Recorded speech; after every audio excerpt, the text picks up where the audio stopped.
Yunjin a dû quitter l'école pendant longtemps.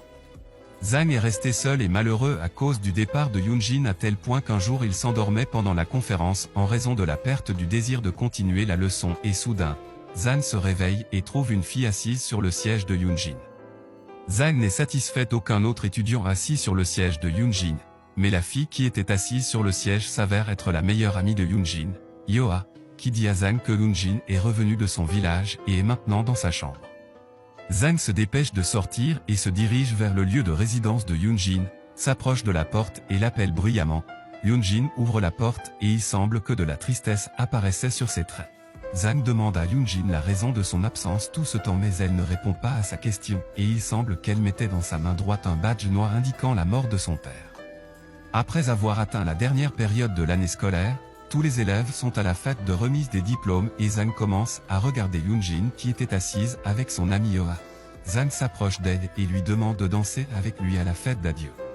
Après cela, les deux déménagent dans un endroit près de l'école et Zhang exprime son amour à Yunjin, qui essaie de l'embrasser mais en fait c'était juste un baiser d'adieu puis par les larmes aux yeux parce qu'elle s'est rendue compte qu'elle ne méritait pas l'amour de Zhang à cause de la grande différence de classe entre leurs familles.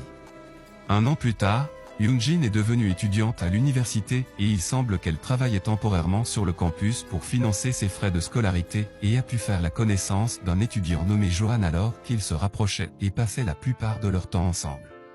Un jour, Zhang arrive avec sa petite sœur sur le campus, il semble que les actions de Yunjin lui étaient étranges à cause de leur séparation depuis longtemps.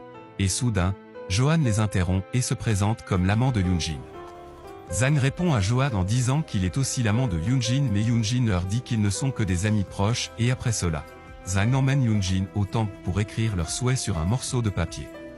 Yunjin essayait de voir le souhait que Zhang avait écrit sur le papier mais il essaie de le bloquer et pendant ce temps, Johan va avec la sœur de Zhang pour acheter un verre.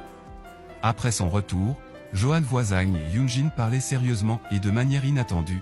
Zhang essaie d'embrasser Yunjin et Johan les regarde toujours de loin et la sœur de Zhang essaie de le soulager à cause de sa déception.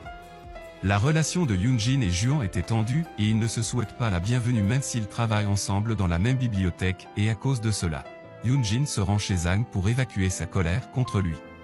Zhang dit à Yunjin qu'il souffrait beaucoup quand il essayait de la retrouver car il pensait que son baiser au bal signifiait que leur amour durerait pour toujours. Mais il avait tort. Yunjin arrête de travailler à temps partiel pendant un certain temps parce que sa mère lui a demandé de retourner au village et lui demande de lui donner la permission de se remarier après la mort de son père. Yunjin a accepté la demande de sa mère. Zhang était dans le village où habite Yunjin, qui le voit assis près de sa maison. Zhang lui dit qu'il est venu avec sa mère, qui a acheté une usine dans la région.